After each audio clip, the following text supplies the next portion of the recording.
Hello! Hi, Damon. How are you? Tucking into a bit of afternoon tea and cake. Which kind of tea are you drinking? Standard English breakfast. It's tea time in the UK right now. This is what I mean.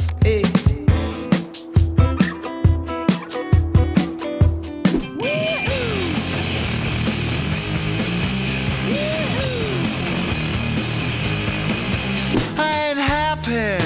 I'm feeling glad I got sunshine in a bag. How are you doing today? I'm okay. Yeah. I'm all right.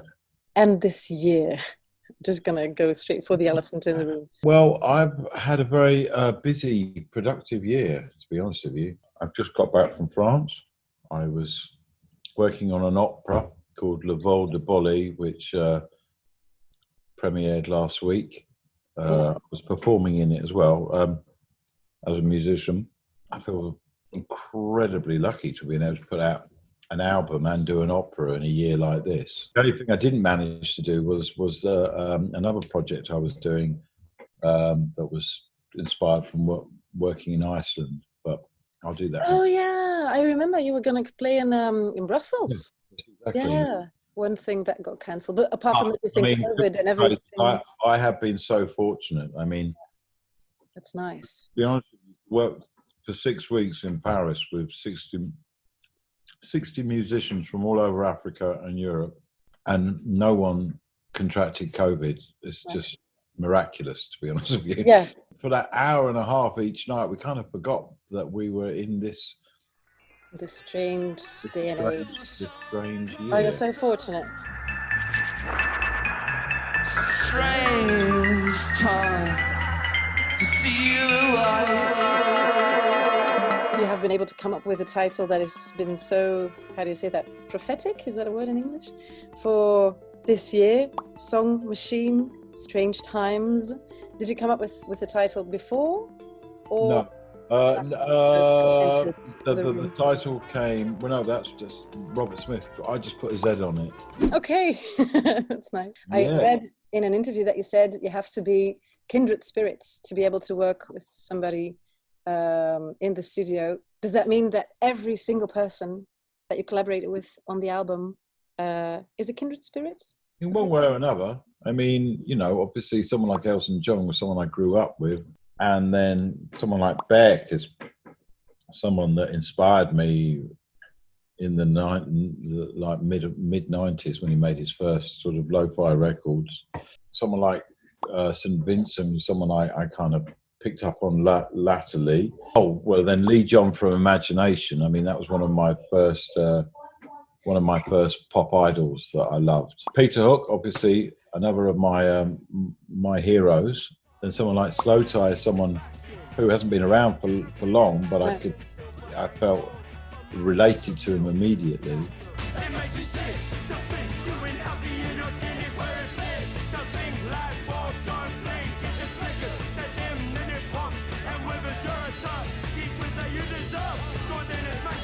What is that relation? Can you describe what it is that connects you with each and every one? Sometimes it's stronger than other times, and sometimes it takes people longer to feel comfortable.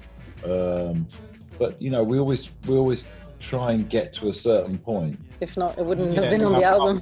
Yeah, otherwise it doesn't work. You know. Yeah.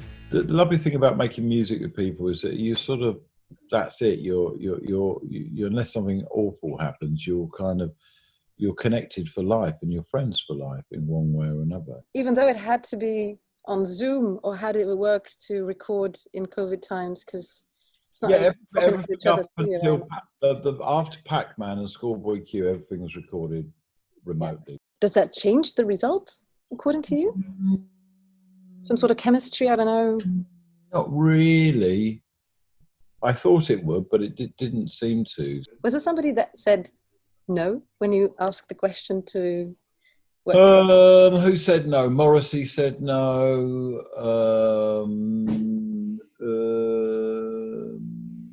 Tame Impala? Because I read something about... Bowie didn't say no. I never asked him. Ah, it was a hoax. I thought you two would be working together. I never asked David. I didn't ask David. We were kind of mates just kind of around the time that I did the first Gorillaz album, and then, you know, we didn't see each other for the last sort of 10 years because I didn't really hang out with him as much or at all, really. So I missed that boat. But the boat can always...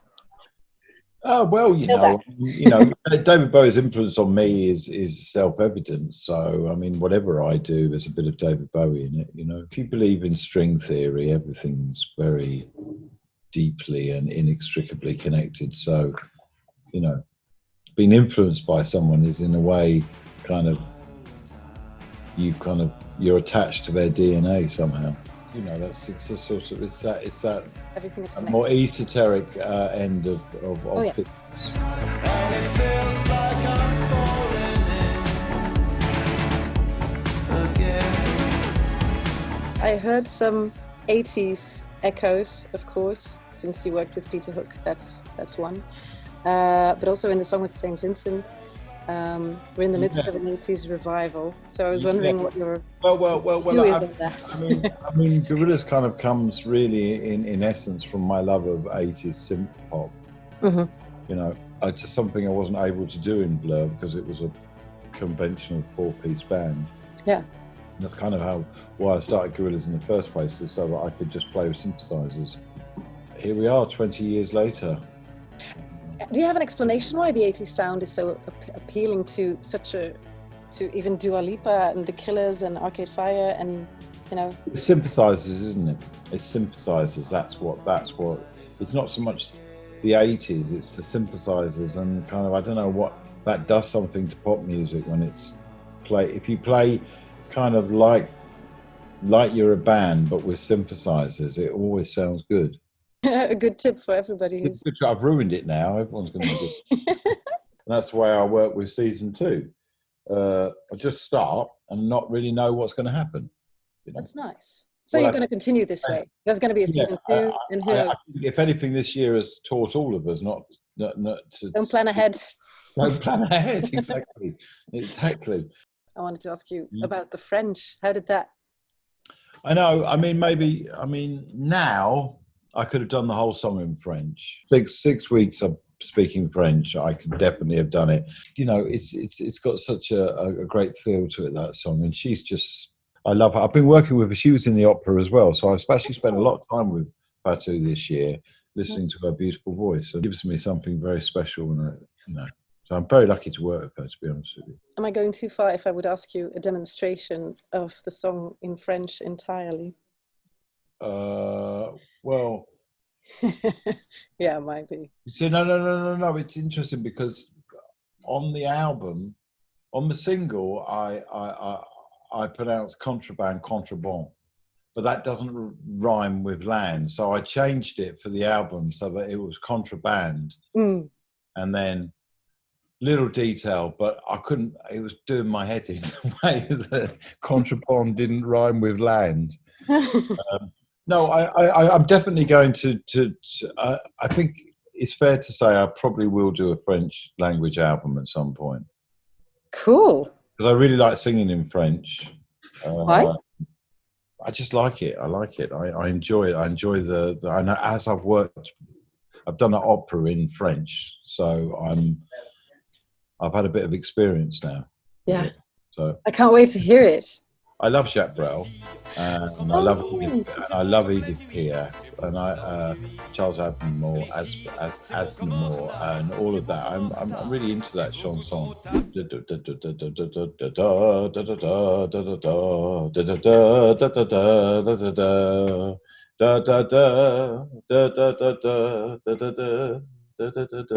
like that. There you go. That's my offering for today. There's first one quote I want to serve you because it intrigued me. It's more Ozark than Designated Survivor. Did I say that? Yeah. It is definitely more Ozark than so you're a Netflix watcher. Well, Designated Survivor, I liked it for a little bit and then I realised it wasn't very good. I stopped after 2 episodes. Yeah, exactly. Whereas Ozark I thought was wonderful. Are you a binge watcher then? Well, I've been in Paris for 6 weeks and we started started working at like midday and didn't finish till 11 at night. And, you know, by that point, when you're creating something that's quite complex, do you want to read when you get home? No, you just want to watch something. One question, and I find it a difficult one if I would be asked it myself, but what can I wish you for the remaining 3 months of this weird year, 2020? Well, I'm trying to pass my driving test now. That's my big thing to achieve. Oh gosh.